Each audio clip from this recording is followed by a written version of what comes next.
I think like when you're an exotic dancer or you work in that industry, people tend to have like a certain stigma about what you are and who you are. I'm just a regular ass person. Hello.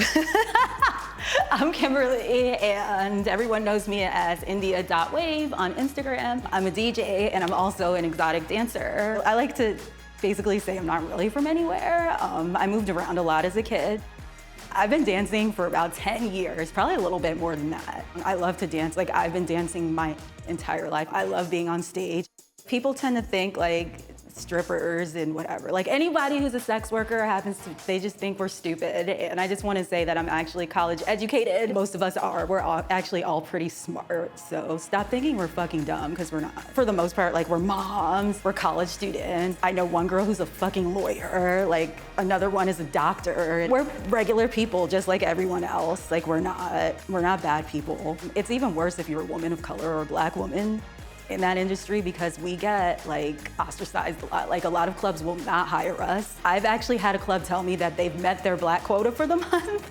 And I was just like, oh, okay. And that wasn't that long ago. So like, this is still happening, and it's kind of fucked up, because not for nothing, like, Black women, and I'm gonna say Asian women too, because I'm Black and Asian, we're the blueprint for everything.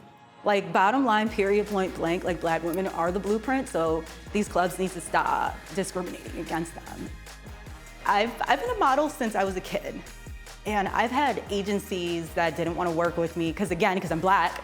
So it's difficult in this industry for Black women as well. I was left out of a lot of castings. I was told that, you know, I'm too short. I had a baby, so I had stretch marks, and because I have stretch marks and cellulite and all these imperfections, like, no one would want to work with me. And I thought it was kind of fucked up, because I feel like in this industry, there's space for everyone. For like a company like Dolls Kill to recognize me and have me here to do this is just like a huge deal for me, and I'm trying not to cry.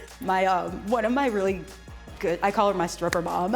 She always says, like, if they're not fucking you, feeding you, or financing you, their opinion doesn't matter. So I would like to just pass that on to everyone else.